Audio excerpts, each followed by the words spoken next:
जानकारी होनी चाहिए। ठीक है, और मैं शॉर्ट में सबसे पहले अपना वक्तव्य लूंगी सबसे, और डॉक्टर पेनुली आपके पास आऊंगी। आपने अभी सुना कि विपक्ष जो है अपने पास वो एक्ट की कॉपी रखे जो लागू किया गया है, आप क्या कहेंगे इस पे? आपने पढ़ा है वो एक्ट? देखिए दिव्या जी, रविंद्र जुगरान भाई खुद एक राज्य आंदोलनकारी रहे हैं और इन्हें पता है कि ये राज्य लेने में और इस राज्य की भावनाएं क्या थी, किस तरीके से इस राज्य को लिया गया है। और ये रविंद्र जुगरान भाई एक बहुत एक्टिव और बहुत बड़ा नाम था उस टाइम पे, राज्य आंदोलन के टाइम पे। अगर इनके ये विचार हैं कि उत्तराखंड के टूरिज्म को हम शराब से अगर लीगलाइज कर रहे हैं और उसके बाद ये अगर इस शराब नीति का डिफेंड कर रहे हैं, तो आई एम सॉरी, मेरे को रविंद्र जुगरान भाई का कोई दूसरा ही रूप दिख रहा है।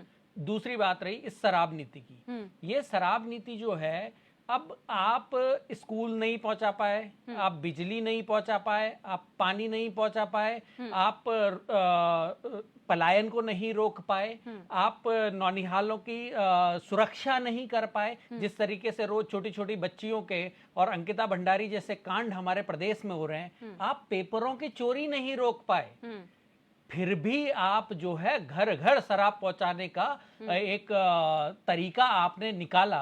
और बड़े शर्म की बात है, अगर उत्तराखंड प्रदेश के अंदर सरकार ये बोलती है, आपने बीजेपी के प्रवक्ता का बयान सुनाया, उसमें ये कह रहे हैं कि इससे सरकार को राजस्व मिलेगा। यही रह गया था उत्तराखंड में एक, जिसमें अब राजस्व लेने की बात, अब हम घर घर में शराब और छोटे छोटे बच्चों को शराब पिला के फिर उससे 21 साल से ऊपर नहीं जाएगा कोई। आपको 21 साल से ऊपर कैसे प्रोहिबिट कर लोगे आप अपने घर के अंदर?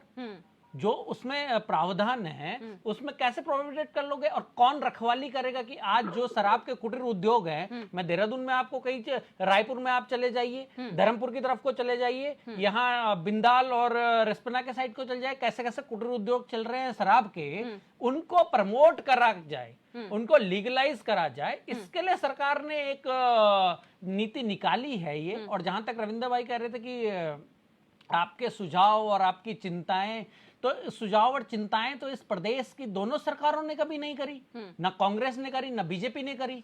ये दोनों, कोई डेनिस लेके आया, कोई हिलटॉप लेके आया प्रदेश में, बजाय इसके कि IIT, NIT, AIIMS, medical college, engineering college, basic school जो हमारे हैं उनको अच्छा करा जाए, इंटर कॉलेजेस को अच्छा करा जाए, आईआईटी, यूआईटी, एजुकेशन, हेल्थ, रोजगार, इन सारी चीजों को छोड़ते हुए दोनों सरकारों ने हमेशा राजस्व के लिए शराब को सस्ता एक हथियार अपने उसमें समझा है। और निश्चित तौर से ये कंडम करने लायक शराब नीति है, जिसमें आप जो है एक तरफ तो देवभूमि की बात करते हैं, एक तरफ आप सांस्कृतिक राष्ट्रवाद की बात करते हैं, और दूसरी तरफ देवभूमि जैसी पवित्र धरती को, जहां पे ऋषिकेश, हरिद्वार, चारों धाम हमारे हैं, और केवल हिंदू धर्म के ही आस्था के केंद्र नहीं है, यहाँ पे सारे सिख धर्मों के, सिख, मुस्लिम, ईसाई, सारे धर्मों के यहाँ पे एक पवित्र स्थल है। अगर आप उनको नहीं बचाना चाहते हैं, और उसके हिसाब से आपको तो यहाँ पे प्रोहिबिट करना चाहिए। जब बिहार में हो सकता है, गुजरात ड्राई स्टेट हो सकता है, तो व्हाई नॉट उत्तराखंड? बिल्कुल। तो पेनुली, इस स्टेट में जहां पर पर्यटन महत्वपूर्ण है, धर्माटन की आपने बात की है, वहां पर आबकारी इतना जल्दी सेकंड लार्जेस्ट रेवेन्यू जनरेटिंग कैसे हो गया? यहां पर पहला टूरिज्म है, दूसरा आबकारी कब हो गया कि पता भी नहीं चला कि आप second largest revenue generating system बन गया आबकारी? देखिए दिव्या जी, अगर आपने देहरादून को पहले देखा होगा, स्टेट बनने से पहले, 2000 से पहले, तो यहाँ पे ठेके कितने होते थे और आज कितने हैं? आज अगर आप घंटाघर से और जो रिस्पना पुल के पास तक, जोगीवाला तक जाएंगे, तो आपको 5-6 ठेके मिल जाएंगे। जब जिस चीज की अवेलेबिलिटी ज्यादा होगी, वो चीज उतनी ज्यादा बिकेगी, और हमेशा जो नेगेटिव चीज होगी उसके खिलाफ, उसके अगेंस्ट जो है आम नागरिक की जो ह्यूमन साइकी है, वो उसके अगेंस्ट जल्दी अट्रैक्ट होती है। तो बुराई को जल्दी अडेप्ट किया जाता है बनस्पत अच्छाई के। तो इसी कारण से जो उत्तराखंड में पहले गांव में नहीं थे, जो मेरा बेसिक कॉन्स्टिट्यूएंसी है, वहां पे टिहरी में एक शराब का वो हुआ करता था, ठेका हुआ करता था, और जिसको पीनी होती थी वो वहां से लेके आता था। लेकिन जब टिहरी से लेके घनसाली तक 15 से 20 ठेके हैं आज की डेट पे, और ऐसे ऐसे इंटीरियर गांव में ठेके पहुंच चुके हैं जहां पे आप सोच नहीं सकते हो कि यहाँ पे भी ठेका हो सकता है, जबकि वो चारधाम का रूट है। उसमें भी आप बहुत सारी जगह देख लीजिए, आप ऋषिकेश का एग्जाम्पल ले लीजिए।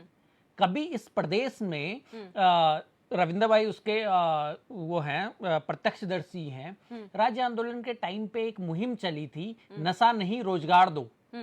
उत्तराखंड के अंदर जब पहला जो धार मिली राज्य आंदोलन को, उसका नशा विरोधी ही था।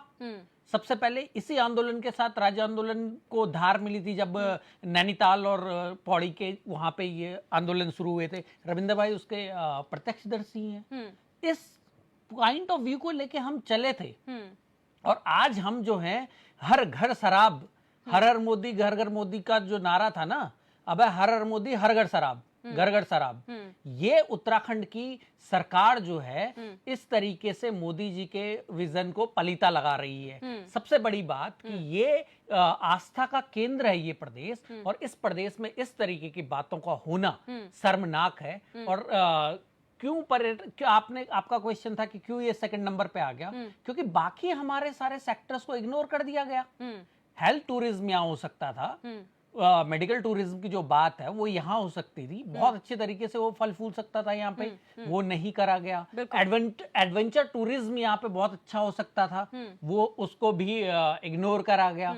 बहुत सारी, अगर आप दूसरे सेक्टरों को इग्नोर करेंगे तो कोई ना कोई बढ़ेगा, क्योंकि वो तो नंबर आएंगे। खनन को यहाँ पे बहुत अच्छा बूस्ट मिला।